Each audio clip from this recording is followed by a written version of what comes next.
love. The word in itself evokes beautiful and powerful emotions. It's mysterious, it's magnificent, it's majestic, and as we all know, it can also be misunderstood.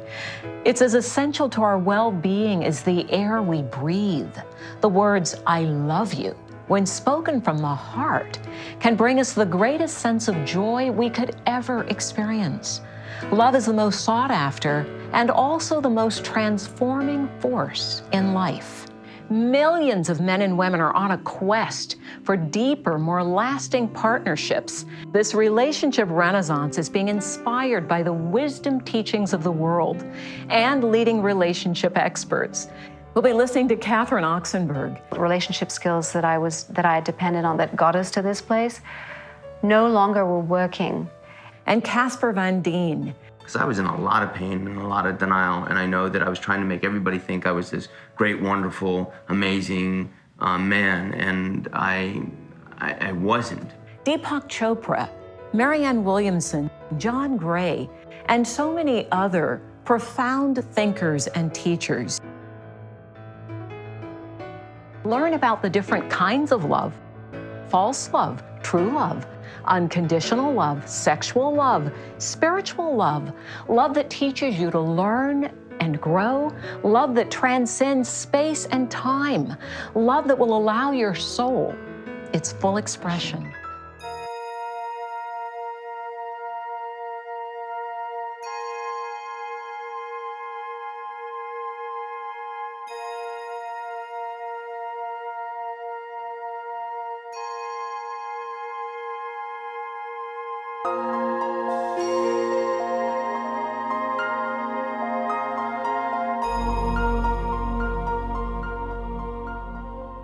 Love is an incredible, powerful, life-changing, illuminating energy. The highest energetic vibration on the planet is love. Real love is where I care about your happiness without wanting anything from you in return. It's pure, it's unconditional. It's the love that we have to have in order to be happy. It's not like the dessert of life, it is life. If we were taught how to become whole, how to love ourselves, then loving other people would be automatic. It's that simple. We can't give what we don't have. Right relationship with the divine, right relationship with yourself, and then, right, from there we can choose relationship with another. If the pure essence of love is like the sun in a cloudless sky, then this clear, luminous light shines the brightest when you first fall in love. You're so surprised and delighted that it blows your heart wide open. And for a while, the bright sunlight of love pours through full strength. First stage in relationship is what we call attraction. You're attracted to somebody in whom you find traits that you want and you want more of, so you like to hang around with them. We talk a lot about love, falling in love, as if we all really know what it means. But the truth is, it is just this energetic impulse that resides in us, that comes to us, and that transforms us. And she came onto the film set in 1998. 1998, wow. Yeah. Okay. October 6th. And then when she walked on the set, I was like, phew. I walked up to her and I said, "Hi, I'm Casper Van Dien, welcome to the set." And she said, "Hi," and I said, "Are you married?" I was blown away by her. And he said, well, what if my character fell in love with your character? So I said, well, what if my character falls in love with you, or thinks he's in love with you, and thinks you're in love with him? So he did rewrite the entire script to accommodate a love story suddenly that appeared out of nowhere. Then I had this very powerful dream where we were up on top of this building, and she came up to me and handed me a rose. And that's where we embraced and everything. We totally fell in love. Love is energy. It's an amazing, gorgeous, beautiful energy that changes our lives, makes us make new plans that we never dreamed of, follow people to the ends of the earth, change our behavior, change what we want, what we do, how we respond to life. It is the most powerful energy in the world, and it's the most powerful energy in us. So we had lunch, and then he wanted to have dinner with me. So we had dinner, and then he took me dancing. And I said, you know, my favorite thing in the world is our African drums. Well, first of all, we go dances. We don't even know where we're going, but she's like, let's go in this club. No, I said, let's go in this club. I said, let's go in this club. But it was 10 o'clock, and it was completely, that it was There's nobody in this club. And we're like, well, we can dance. Let's go out and dance. And she goes, you know, I really love African drums. And I go, oh, yeah. I was about to say something like, I did too, because when I was Tarzan, I listened to it. But she, all of a sudden, 8 guys come out, and they have African drums. Line up along the side of the dance floor. And they start with drums. Playing African drums. And he said, are you a witch? What is going on? Nobody goes, I love African drums. And then 8 guys come out on cue, you know, like that. I was like, whoa. I was totally freaked out, completely bewitched, and knew right then and there I was going to marry this woman. There was so much passion and electricity and so much attraction. And that there's that initial intoxication with love. When people feel actually the intoxication of love, which is very different from just transient pleasure, you'll find that their body makes serotonin, opiates, oxytocin, dopamine all at the same time. These are the chemical mediators of what we call that intoxication that we experience, that spiritual ecstasy we feel. But that it's a simultaneity of biological responses. There's no drug that can do it, no pleasure that can do it. Passion for another has to fade, but passion for life itself is eternal.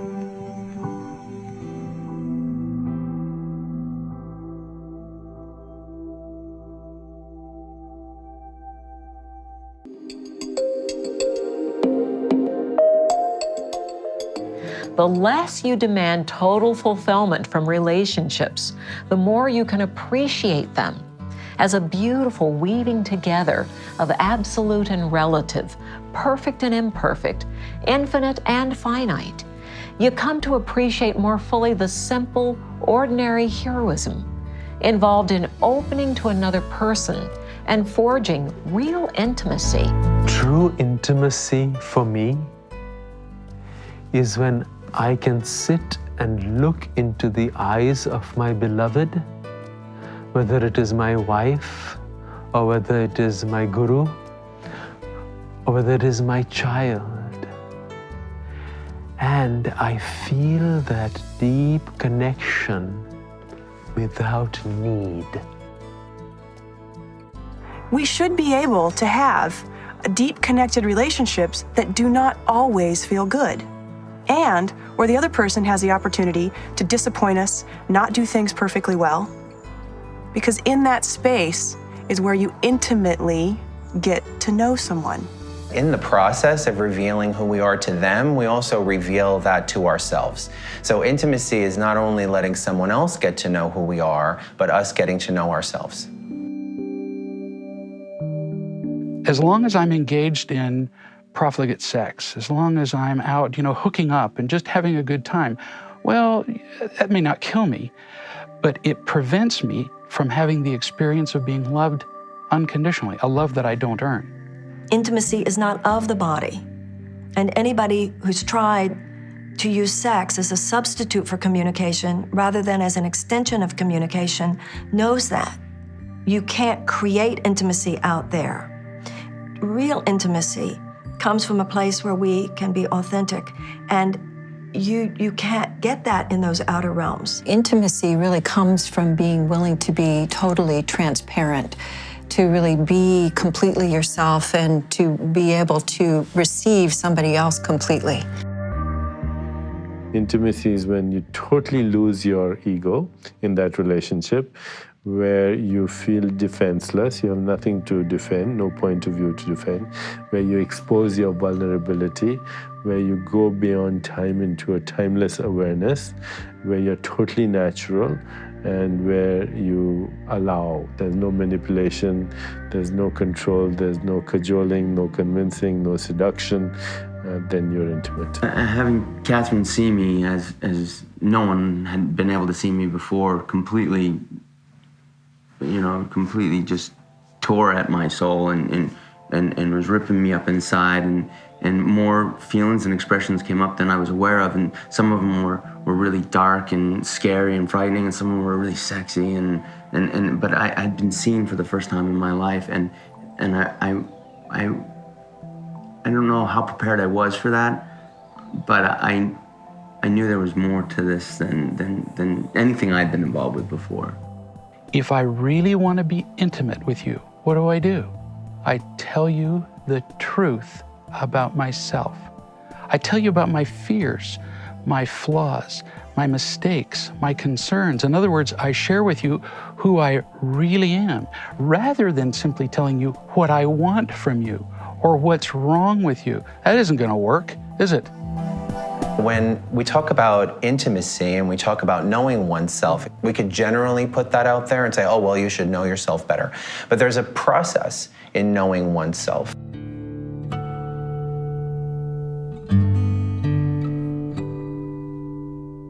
The moment you have in your heart this thing called love and feel the depth, the delight, the ecstasy of it, for you, the world is transformed. J. Krishnamurti.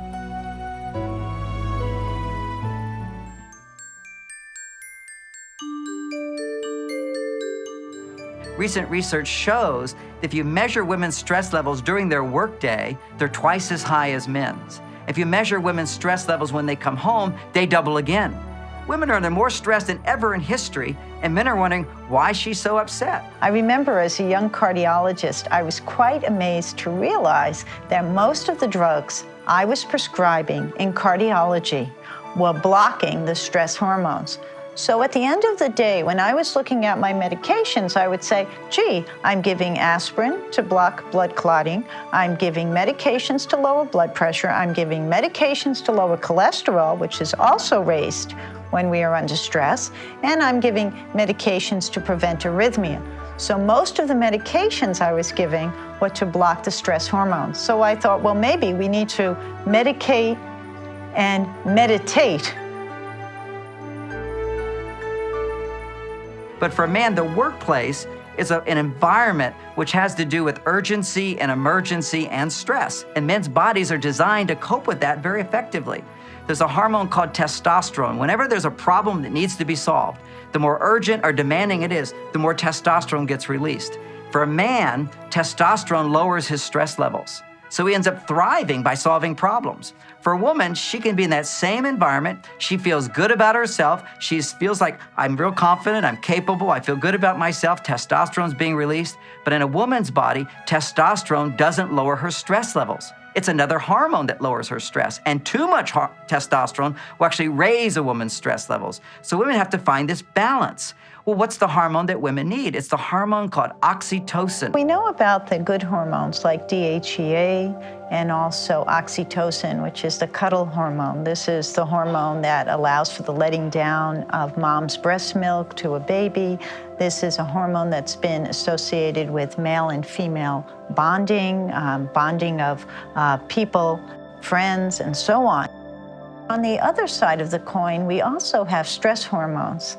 And the stress hormones are there to help us in times of emergency, what we call our fight or flight reactions. Big problem is people go, I don't know what to do. I don't know what to do. They're frustrated to the nth degree. They try everything, but they're looking in the wrong direction because they don't know how to make sense of the problem. So once we get this information, we can relax and do things that actually make it work better. We need to deal with the underlying cause, which is to teach people how can you transform stress.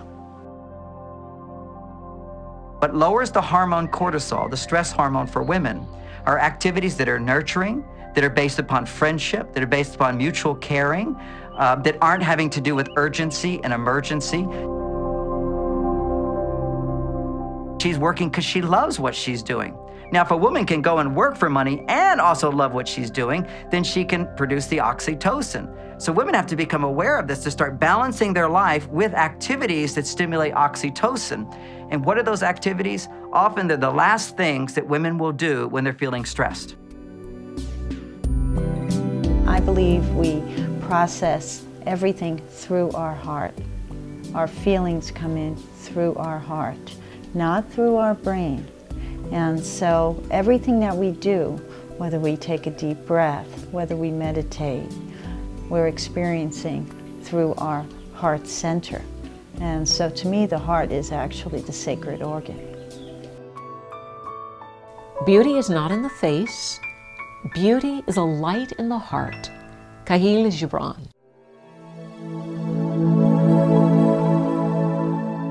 Love between human beings is a continual play of light and shadow. What happens when a love seems so perfect and then turns to heartache and despair? When we're no longer in tune with our loved one and even simple communication becomes forced and painful? Darkness means unexamined. It means I haven't really gone there. It's the closet at the top of those stairs. And I really am not sure I want to know what's in that closet, because in my whole family life, nobody's ever opened that door. When you look at it on the face, it sounds absurd, sounds ridiculous, childish, doesn't it? And yet, how many closet doors do we have in our mind that when people even get near them, it's like, I don't know. And so that's why relationships are scary, is because we intuitively know, if I get into an intimate relationship with this person, they're gonna touch on things I might not be prepared to touch on.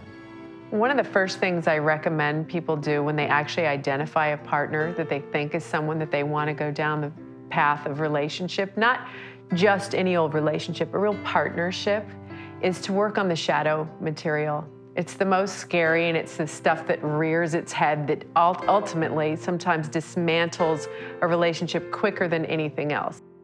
We were married already within 8 months of knowing each other. And then by the time it was almost a year, Casper started acting out in his dark side. And I didn't know it consciously, but I did unconsciously, because pretty much the day he started acting out, I miscarried. So it just shows me that we're connected in so many dimensions, on so many levels, that even though consciously I wouldn't have picked it up, that unconsciously my body knew what was happening. In any close relationship, one of the things that happens when you get connected with someone deeply is that it shines a light on a shadow. And it doesn't have to necessarily be something negative. It's just something that hasn't been in the light.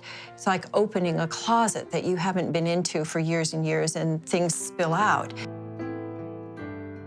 I think we do ourselves a great disservice when we expect relationships to go smoothly all the time.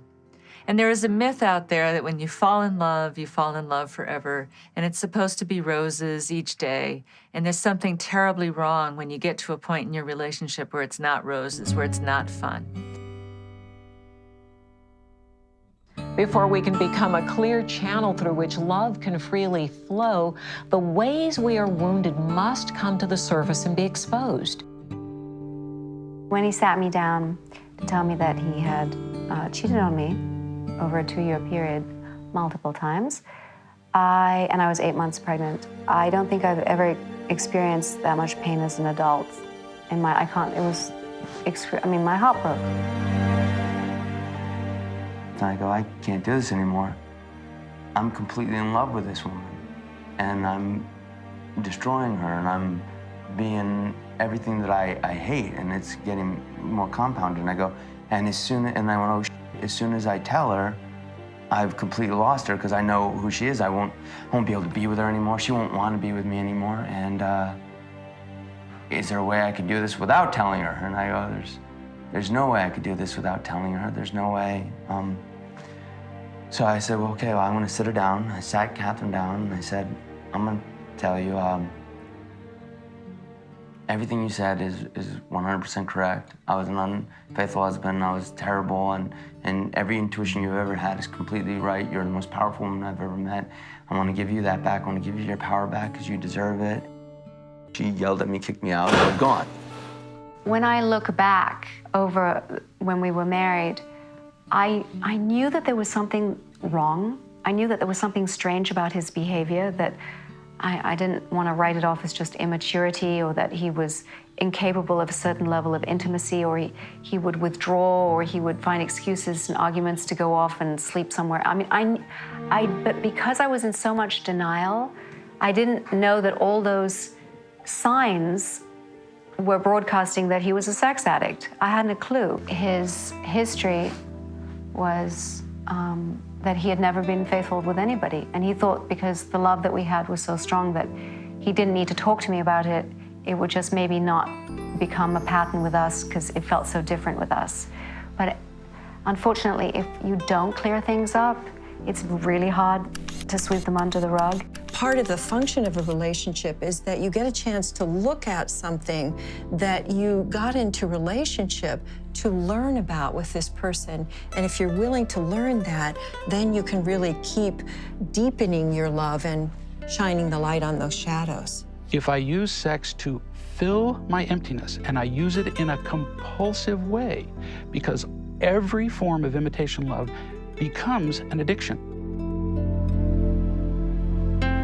My side of it was I had to look at, and this took me a while because we had to go through so much healing, that I had always attracted relationships where men had cheated on me. And so the terminology is that I attracted sex addicts, because people who use relationships as fixes rather than to develop intimacy, it's an addiction. So you're bringing to the table stuff that you're working on, things about yourself that you're still in the process of healing, so they don't have a life of their own or become secret. For example, a lot of people surf online and do porn, huh? They're not gonna go tell their partner. Or they really like the vibe they get when they flirt with people, but they don't tell their partner. Anything, shadow material is usually the stuff, the things inside of ourselves that we keep secret. And what I'm inviting you to do, what I've done with myself, is I try to shine a light on it right away. Absolutely every time. Is it scary? Yes. Do people leave sometimes? They do. Sometimes they just don't have the bandwidth. So what that would look like in real life is if something came up, each person would start to wonder, I wonder how I'm creating this. I wonder how come this is coming up for me right now, or I wonder how this is familiar. And they both engage in being willing to both look at what's going on and also being willing to solve the problem. And the result of that is that you get your energy together moving forward rather than your energy being against each other in power struggles. The shadow self seems to be the opposite of love. Actually, it is the way to love.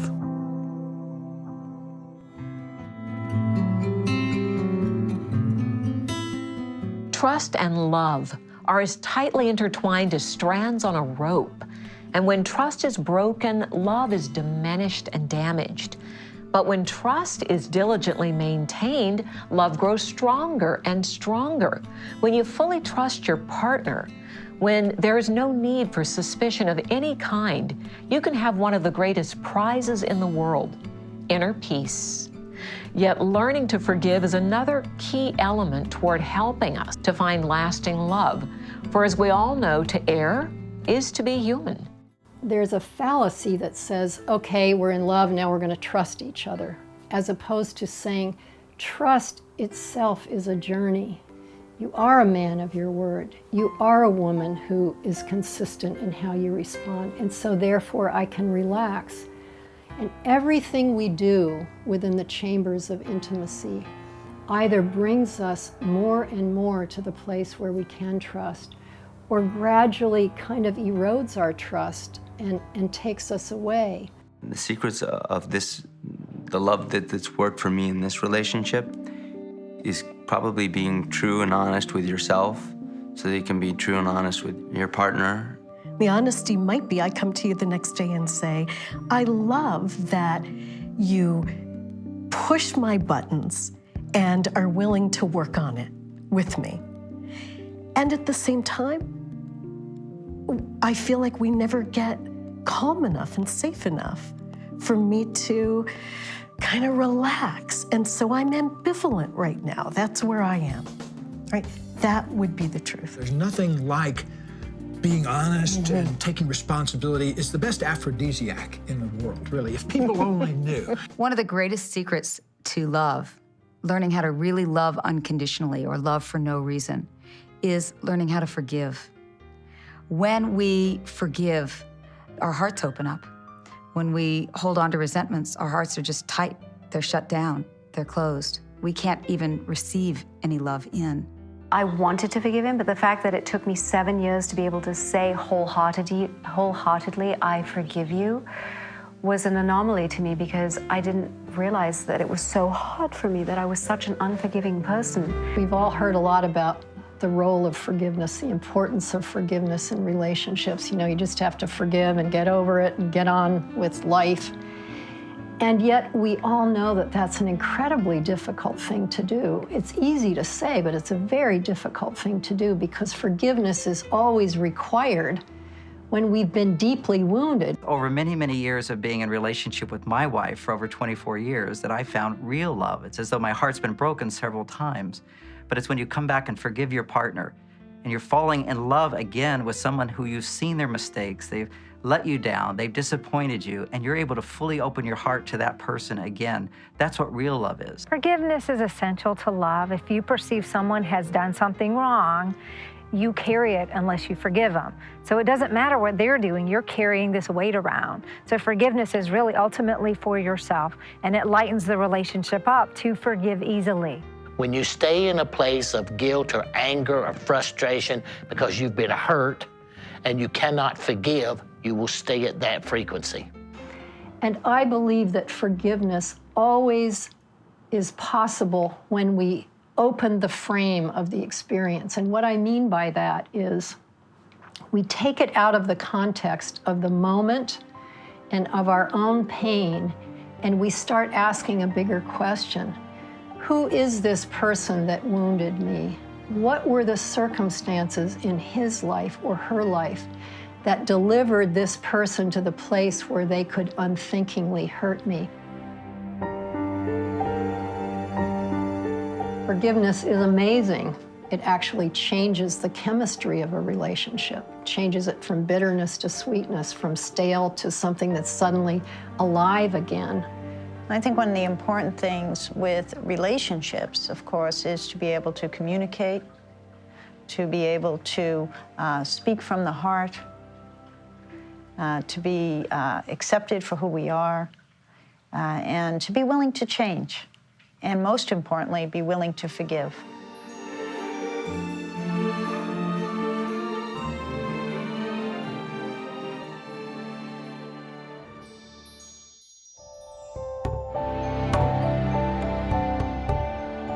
How we relate to someone we love provides a clear and accurate mirror of how we relate to ourselves. For this reason, relationships can help us to face ourselves and understand ourselves more rapidly and more profoundly than any other aspect of life. We may eventually realize that a great relationship with our partner also requires us to develop a great relationship with ourselves. The question is, we're going through a relationship. Stuff is coming up. The person you thought you loved, now you don't love anymore, or else you're saying, I love her, but I love him, but. Why all this tumult? Why all the ordeal? So let's say I begin a new relationship and I've read a bunch of self-help books. So I'm thinking to myself, okay, so this guy pushes my buttons. We're really, I'm triggered all the time. He reminds me of my father, who was, judgmental. So maybe he's not really judgmental at all. It's just all my father projection, right? So already I have a problem, which is I'm thinking with my head. I'm not actually thinking with my heart. So at the end of the day, I have a lot of reasons for that I'm triggered and I'm upset and I feel whatever I feel and I'm talking about that. But wait a minute, what does my heart feel at the end of the day? If you accept the idea that our purpose in life is to expand in our ability to experience love, to experience the love that we are inside, it makes sense that the relationships that we have are brought together in order to learn our life lessons so that we can experience more love. Relationships over time, as we get to, know somebody better, are going to reveal a part of them that we don't necessarily like. Love is really the commitment to loving, so that even when you're in a relationship with somebody, you're like, oh, I love you so much, but you know what? I don't really like you right now. You're still loving them. I don't like you right now, but I know I love you because I liked you yesterday and I loved you last week. So how can I refine that? How can I refine the part of you that I do love, the part that initially attracts me to you and makes me care for you? We look at it a little bit backwards. We think that I need you to fill that up in me. Actually, what we really need is for that person to bring up in me everything that's not love so that I can heal it in myself. I just can't tolerate your anger. Oh, good. Well, I might realize I've got an appointment to work with my own anger, or whatever it is I can't tolerate. It's not up to me to tell her to change. It is me, it is I. Change begins right here. If I want her to change, all I have to do is change myself. And when I live that truth, and it's tough, when I live that truth, then harmony comes into the relationship. A relationship comes along so that we can see the parts of ourselves that aren't quite fully healed yet or quite fully whole yet. And hopefully it can support us in healing that within ourselves. So it's not that I want my partner to heal it for me, but I want them to bring it up in me and to maybe support me in my ability to heal that for myself. The person you love the most is going to bring up all those wonderful issues that need to be healed. Don't know why that happens, but it seems to. So I receive the most love from my partner, and he has the ability to trigger the most issues for me at the same time. So much goes on in the mind. So when you heal your mind, you heal every other relationship. I don't know anything harder for me that I've gone through that's been more challenging to forgive him and trust him again. Difficult relationships are a powerful learning tool, assuming both people want to learn together.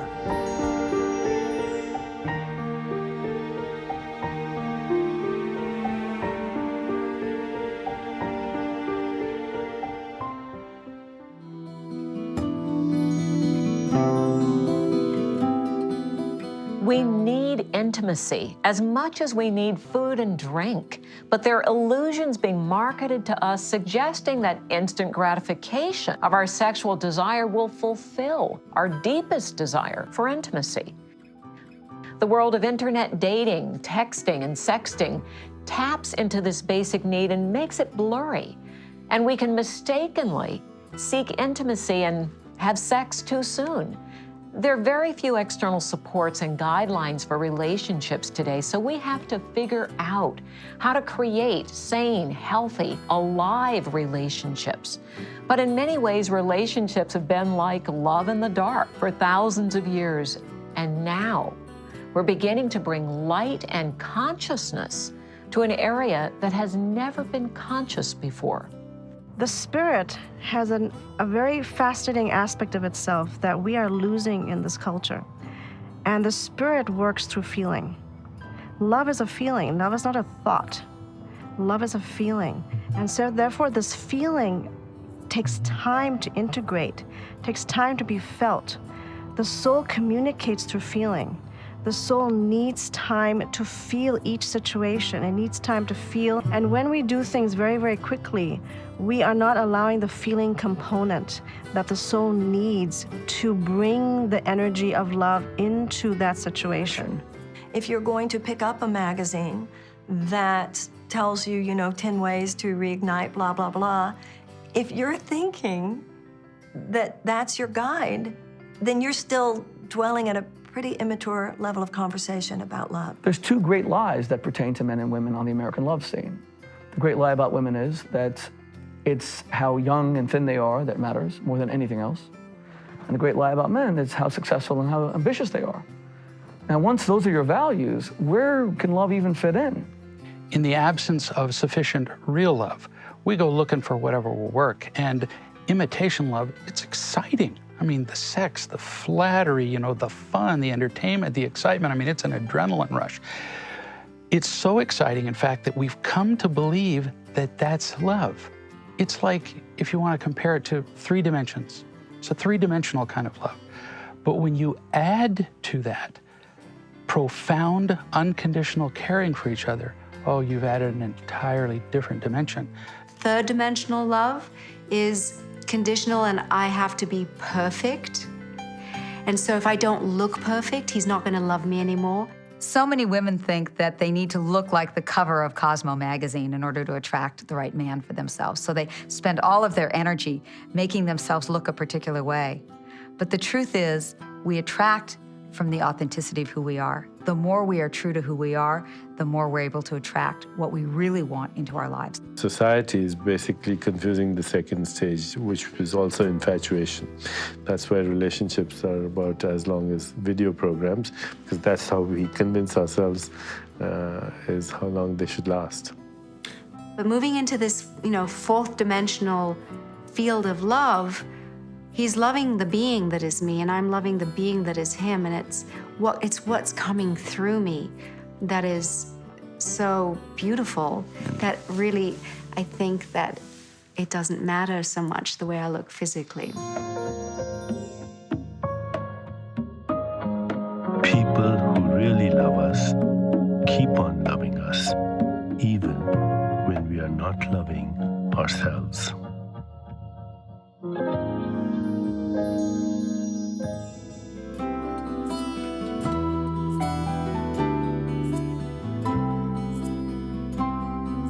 When people talk about soulmates, they're usually talking about meeting somebody who just instantly lights them up, yes?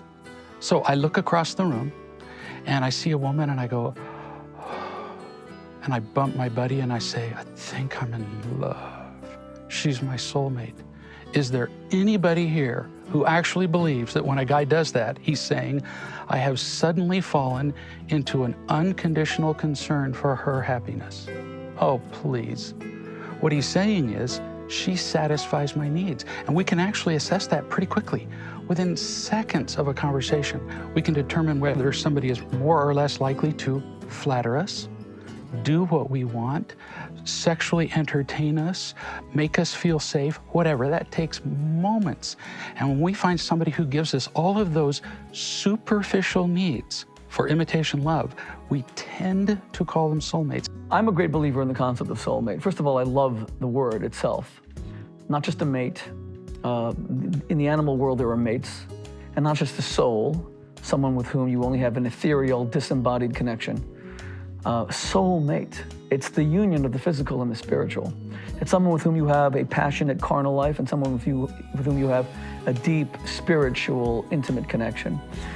I think most people today are cynical about finding a soulmate. In fact, they're not even able to identify when they have found one. There are people who are truly our soulmates.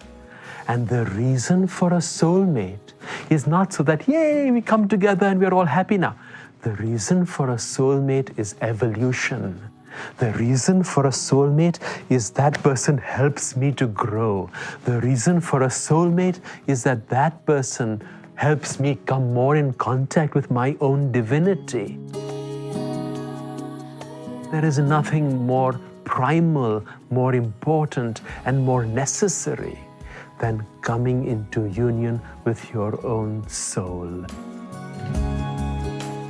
The being in love is the being who radiates, a spirit that radiates love like light radiates from a bonfire. It's not selective, it's everywhere.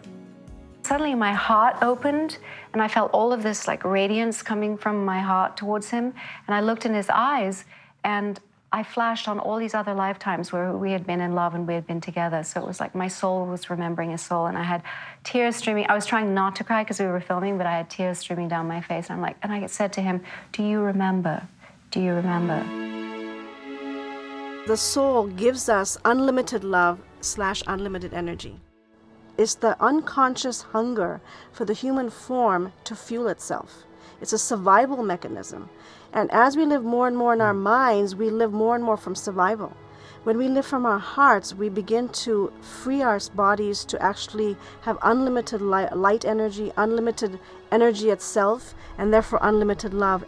The lust aspect actually begins to dissolve and leave a relationship when love and light really flows between two people.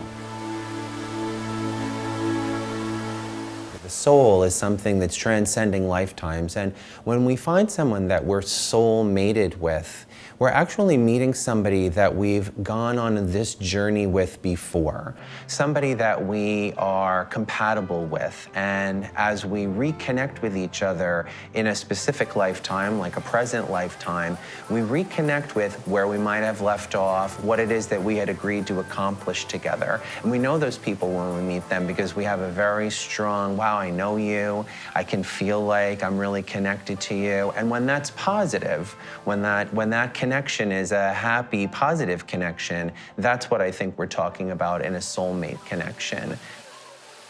They call it the Anamkara in the Celtic tradition, the true friend, the soul friend, the person who's come back, a soul-based person to recreate the path that we've been on and take it another step further.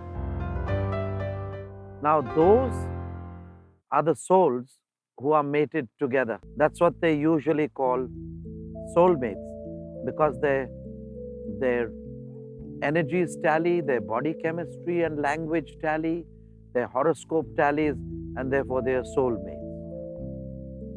This is the general term by which they call it.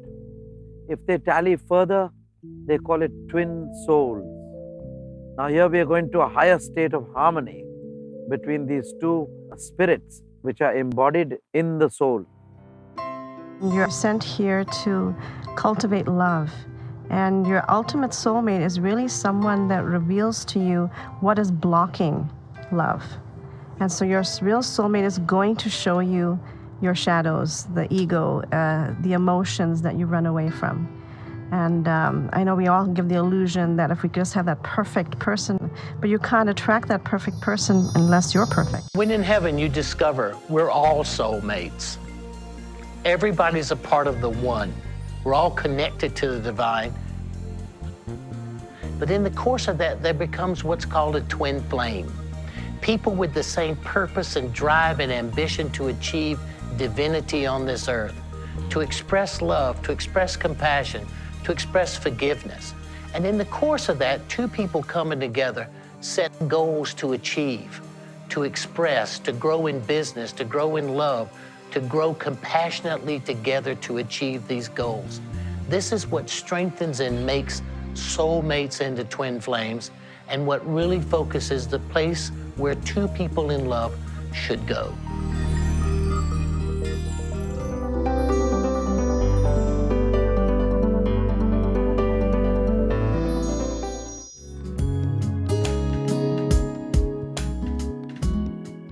It's the divinity within that we share as members of the human family. At any moment, it's possible to experience the warmth and openness of a heart connection with any living creature. When we appreciate the beauty of another being's heart, the channel opens and a spark of absolute love passes through us. What does draw us together? What was the bonding all about? How much do we really have in common? Do we have a common purpose? Are we here to help each other grow and learn? And if that's so, then marriage becomes kind of like a triangle where you have a third thing that you're committed to that's larger than both of you. Otherwise, it looks like this, which is what codependence looks like, right? My tools weren't working for me anymore. My strategies, all the relationship skills that I had depended on that got us to this place, no longer were working, and that there was something new that I was ready to discover. We had gone through all the traditional ways of healing. We had stopped blaming each other.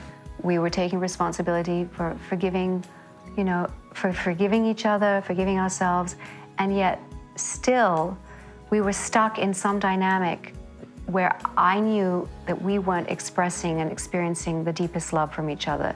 And I knew instinctively that there was something more, a richer, deeper relationship that was available to us, but I didn't know how it was going to happen. So I've discovered that as people taste unconditional love, it creates the possibility for them connecting with an infinitely loving being, entity, force, however you picture it.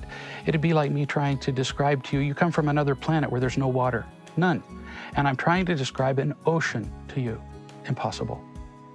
But if I can put your hand in a cup of water, oh, now I can say it's 1 billion times that. We think the real spirituality of the present and future is in the quality of relationship interaction. And that's where you see your spiritual growth come to life.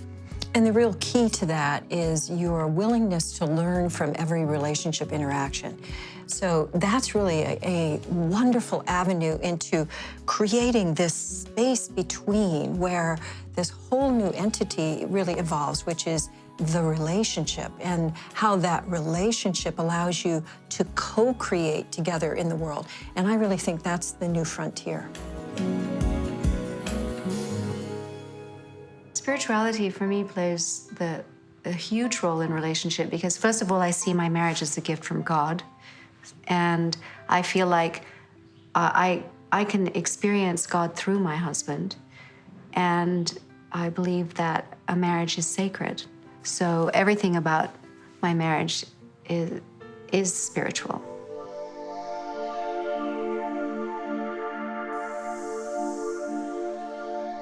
I'm not somebody who says relationships are hard work. Quite the opposite. It becomes very easy to grow together. It's fun and joyous. It's quite healing, but not in a real heavy way. If you look at these things from a spiritual perspective and from a historical perspective, this is what you see. Starting in the 19th century, the Industrial Revolution, then the scientific revolution of the 20th century, lured the Western mind out of the internal realms and into the external realms. And a great imbalance set in where it was all about the outer.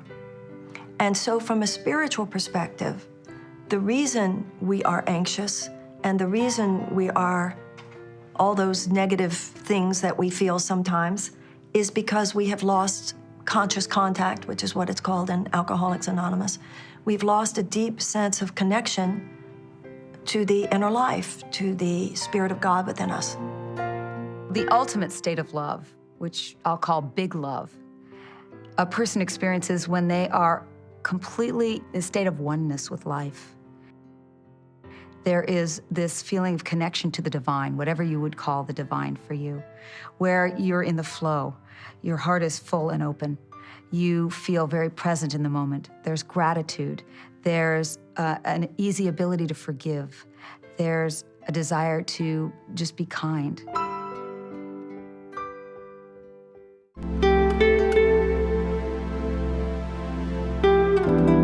There are a few studies and a lot of news about sexless marriage these days, and varying statistics. But the reason for it is that, I believe, is that people aren't being satisfied by their partner. They kind of give up on the experience of sex because they're not getting their needs met. The reason it's not working for us today is that we have the wrong kind of sex. We have men who make love to their wives while thinking about other women. 80% of husbands admit to that. They don't want to cheat, so they find sexual variety by, I call it mental decapitation. They cut their wives' heads off in their minds and they put another head on, and then they use their wives' bodies for friction. Well, that's not going to lead to a lot of intimacy. And I got to tell something to the husbands out there, and you should know this. If you're making love to your wife and you're thinking about someone else, I promise you she knows. You understand your body and your emotions, and you have enough tools in your tool basket, you practice enough. So when two partners can discuss that and have a deepening practice around slowing it down, focused touch, eye gazing, playful interactions that have nothing to do with intercourse and not going immediately for intercourse, sex can take on a whole different dimension that really, the sky's the limit. Today, sex has become much more important for another reason, is that today we're under more stress than ever before. And men and women react to that stress differently. Sex helps men keep stress down. Sex stimulates testosterone, and testosterone is a hormone that lowers stress in men. If there's enough romance, if there's enough foreplay, if there's enough attention on her, then it will stimulate a hormone called oxytocin. and oxytocin lowers stress for women. Now, why is this so important today? It's the same reason that romance and sex has become so important today, is that women are under more stress than ever before. And if women are under stress, then men are under stress, because we all know when mom's unhappy, nobody's happy. Even if you're married 50 years, you gotta whisper sweet nothings in her ear. You have to caress her. Foreplay is not like a golf club. It's a real thing that you have to really engage in every time.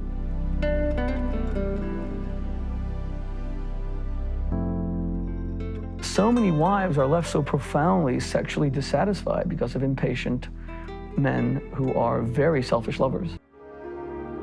There is a certain love that is formed out of the elixir of the East.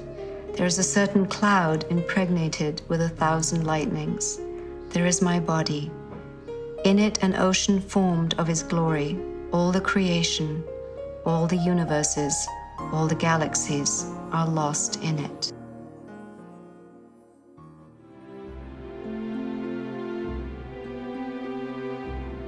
As we begin to look for a far deeper meaning and purpose in relationships, we start to move in the direction of the sacred, which we could define as coming into deeper connection with our true essential nature behind all the masks and all of our facades.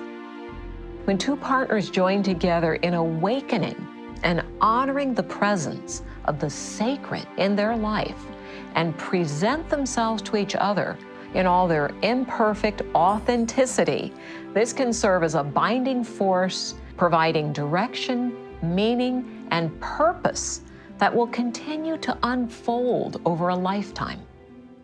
One of my favorite things to talk about is marriage vows or language and integrity around that. I noticed growing up, particularly at 16 years old, the first time I fell in love and made love with someone who told me, I love you. I want to spend the rest of my life with you. I want to marry you. We're soulmates. We'll never not be together. I believe this person. And it was devastating to me as I held on to his leg, seriously, literally, as he slid me across the floor. And he broke free. Honest to God, the reverse Cinderella story. I had his shoe. He wanted so bad to get away from me that he left without his shoe. I was crushed. I thought, how is that possible? He said he loved me. Well, one of my favorite things today to learn, to understand, to teach, to have a context for, is the mature version of that. Watching what someone says and then watching what they do and making sure they match. That's maturity, right? That's integrity on the other end of that. But it's my responsibility to pay attention because the words are so compelling. You know, words are a gift. We say them on the altar, don't we? I promise to love you for the rest of my life, before God and everyone, till death do us part.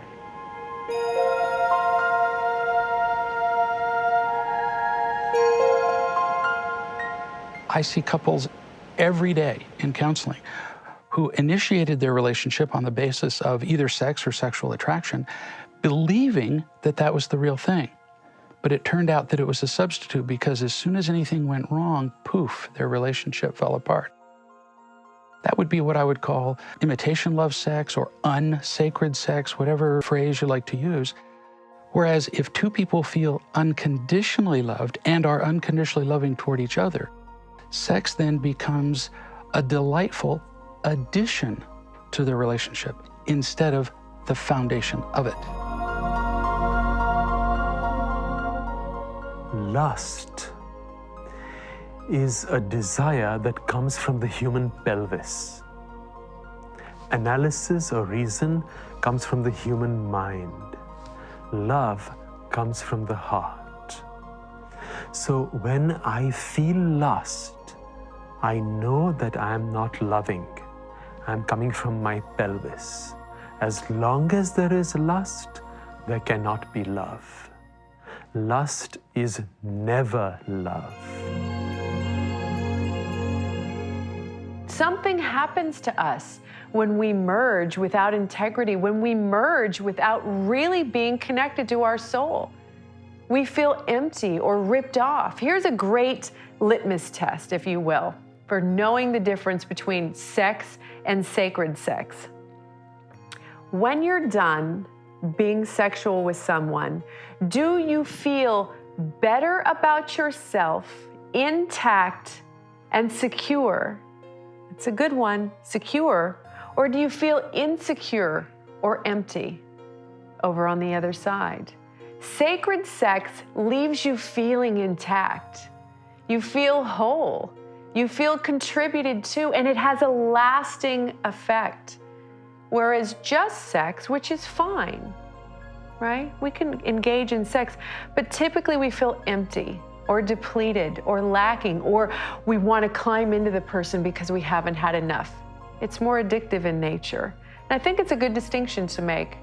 For those people who want a healthy, fulfilling, sustainable relationship, moving towards sacred sexuality, a sacred sexual relationship makes you feel intact, feel better about yourself, and has a lasting effect. You feel plussed.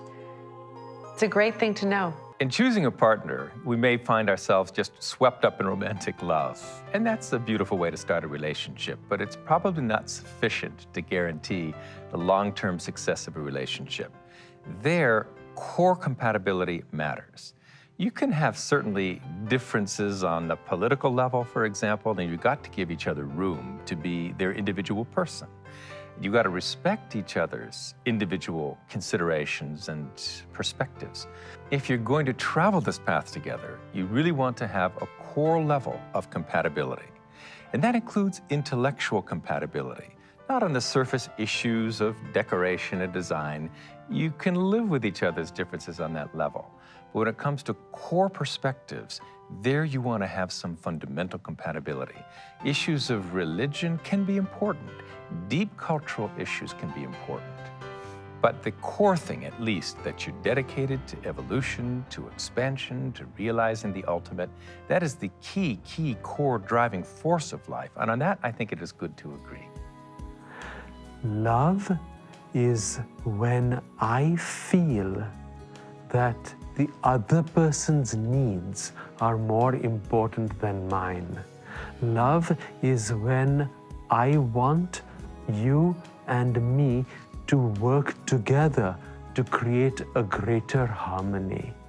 Love is the inner calling to spirit.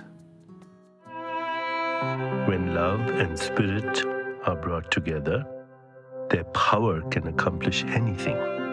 Then love, power, and spirit are one. We don't make room for the sacred. You know, where ancients went to temples, we go to shopping malls. And we have become a culture which is so inundated by external stimulus all the time. And we're out in the external stimulus, and then we even come into the home, and we've allowed the culture of external stimulus, and I don't even think you'd call it a culture, you'd call it a cacophony of external stimulus, take over our homes, and the TV is blaring, and the computers are on, and the radio is blasting, and everybody's yelling. The goddess, as it were, she just withdraws. She just withdraws. You have to make space for love. You have to make a quiet space for love.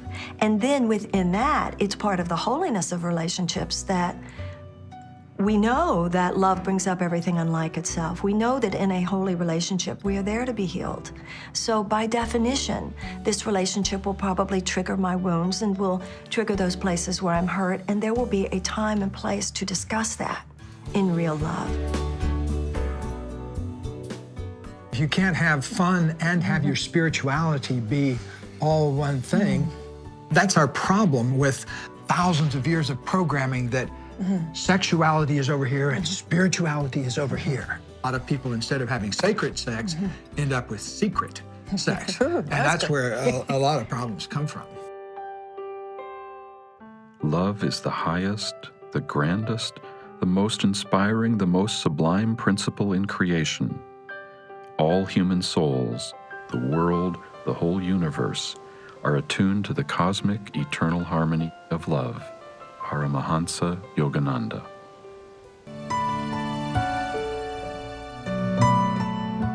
In this moment of connection, we no longer feel separate or isolated. We delight in sharing the one lovely, tender presence that dwells in the heart of all. So we can now begin to contemplate marriage as a conscious relationship which joins together heaven and earth. One of the things that I do anytime I'm in an interaction with Casper that I feel a level of discomfort, and I don't want to use my old tools to try and fix it or change the way I'm feeling, is I invite God into that discomfort, and I ask God to guide me in that place, hold me in that place. And that's new behavior for me. As opposed to feeling like I'm doing something wrong, therefore I'm uncomfortable, or I need to fix something. It's just I invite God into the relationship.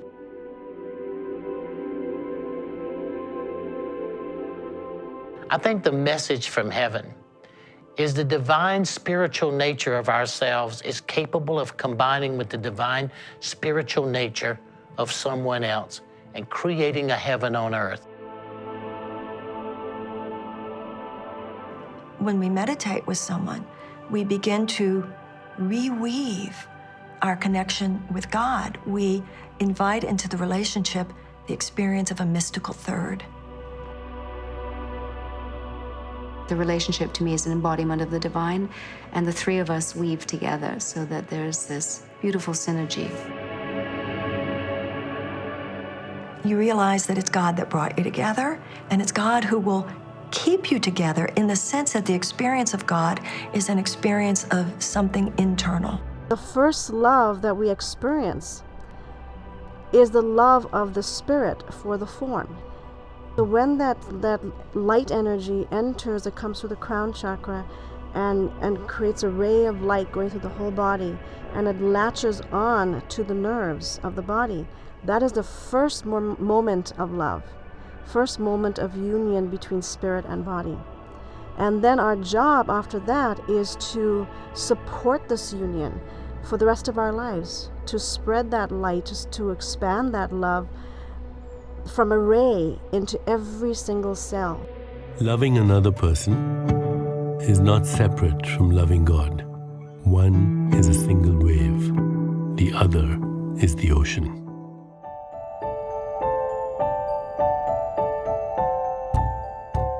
Traditional marriage achieves stability by serving a prescribed societal function. Modern marriage, by contrast, is based on feeling rather than function. No wonder it can be unstable. Passion can fizzle as quickly as it fires up when not sustained by a more profound connection. Long-term relationships clearly need a new foundation beyond social duty and romantic intensity. Commit. You're either clearly committed, I commit to being fully in this relationship, or you've got a foot dragging out the back door somewhere. You're not fully there. And unless you're fully committed in a relationship, you forfeit your rights to expect anything from it. So number one, true respect, true appreciation, true identify that they are separate from you, but equal to you, and their mission and their opinions are just as important as yours. And the combination of those two perspectives, both yours and theirs, builds and bonds a marriage. It empowers the children, it empowers the neighborhood, the community, the country, and the world. Universal love is the supreme content of life. It is the ultimate reality of life. Even scientifically, let alone poetically, let alone mystically, science has discovered the ultimate reality of unity. That unity is love. What we experience as love between two people, that thing that connects us all, is just an expression of that core reality of life. People who are anchored to that core reality, who live that reality of unity in higher states of consciousness, for them, love flows most freely. Everything for them is a wave of love, universal love. Individual love is individualized expression of universal love. One of the biggest secrets for me is just really being present in those moments, knowing, okay, I have to work. And some of the most challenging times, I've had to sit back and go, oh my God, I just love this woman. And that you can, just take a breath in the moments that are really challenging and just sit back and go, this is the person you love, and you're willing to put this work into it. I heard a story on the radio the other day about a study that was done. And the study proved that men who kiss their wives before they go to work in the morning have longer marriages. To me, if a man kisses his wife every morning before he goes to work, this does not say to me that he necessarily feels like it every day. But it says to me that he has cultivated the emotional discipline to take care of the relationship even on the days that he might not feel like it. I remember when Scott Peck's book, The Road Less Traveled, came out, and his chapter on love was so profound because the conversation was about acting in a certain way within particularly a long-term relationship, even on the days when you're not feeling it. I think that that's so important, that level of discipline, to, in honor of the relationship, produce into it with your best self, whether or not the tides of your emotional self are really with it on that given day. So I thought the idea of a man who kisses his wife before he goes to work every day, it says to me not necessarily that he felt like it, but that he knows what love is.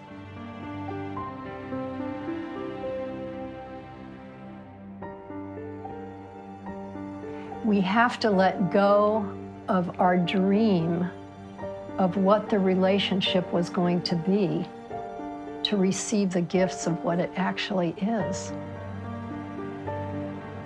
We have to let go so that we can really be in the miracle of the experience.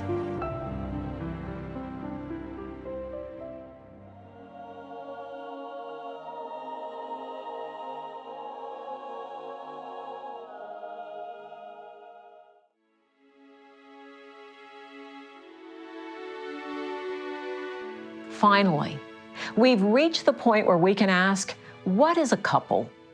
What is the purpose of two people committing themselves to a life together beyond just raising children or creating a cozy home? What are two people who love each other really meant to do together? Now that the old social mandates have disappeared and the romantic dream of living happily ever after hasn't exactly lived up to its promise, couple consciousness is finally ready to find a new maturity and a deeper sense of purpose. If your relationship is going well, it will become a beacon of inspiration to people around you. It'll not only become a manifestation magnet that brings things to you that you want and need, but it also becomes a beacon of inspiration. And that's just an organic unfolding out of practicing those commitments. There is a possibility where you actually make love, where your relationship produces love. It doesn't run out. It doesn't have a tank full that runs out and then you gotta find somebody else who's got a tank. It just wells up. We are love, so once we get into the right equation, we actually produce love. And a relationship like that is the source of great joy. I think our unity is sacred. And I think that our union is so powerful. When the children see us together as a united front, as this loving couple, it gives them a lot of strength and a lot of power to be who they want to be. So I see when we're in sync together as this couple, and they see us growing together and working on our relationship, the children seem to do so much more. They just seem to blossom. And it's really beautiful. I gotta say that there have been some negative role modelings that we've gotten stuck in, where either one of us has been like the mother or the father to the bad child. Oh, you mean to each other? Yes. Yeah, and not consciously, but in ways that I've emasculated him by mothering him and trying to control him. And I would say that that's something that I have to be pretty vigilant about, because a lot of it comes from fear of being hurt. So if I can control him, then he's not going to hurt me again. As you start to bring in the love emotion, you start to radiate love. And at the end of the day, with all of the medicine that we have and all of the surgeries we can do, we know that love is still the greatest healer. The relationship becomes a platform out of which you make a contribution that is multiplied in the world, bigger than you could do it if you were alone. If we are an embodiment of love together, then we make it easier for an alignment of that to happen for everybody on the planet. Never before have intimate relationships called on us to face ourselves and each other with such honesty and awareness. We're at a new crossroads. We can struggle to hold on to wishful fantasies and outdated formulas, or we can embrace the challenges in relationships as opportunities to forge a new path and to awaken and bring forth our finest human qualities, qualities such as compassion, commitment, wisdom, and truth. Until human consciousness can transform that ancient antagonism between masculine and feminine energy and change it to a creative alliance, our world will remain fragmented and at war with ourselves as individuals, as couples, as societies, and as a race. If it's so much work, what's the point of being in a relationship? And I feel like it's a blessing in my life that I've gone through that gauntlet, because what is at the other end is so exquisite and extraordinary and worth every bit of the journey on every level.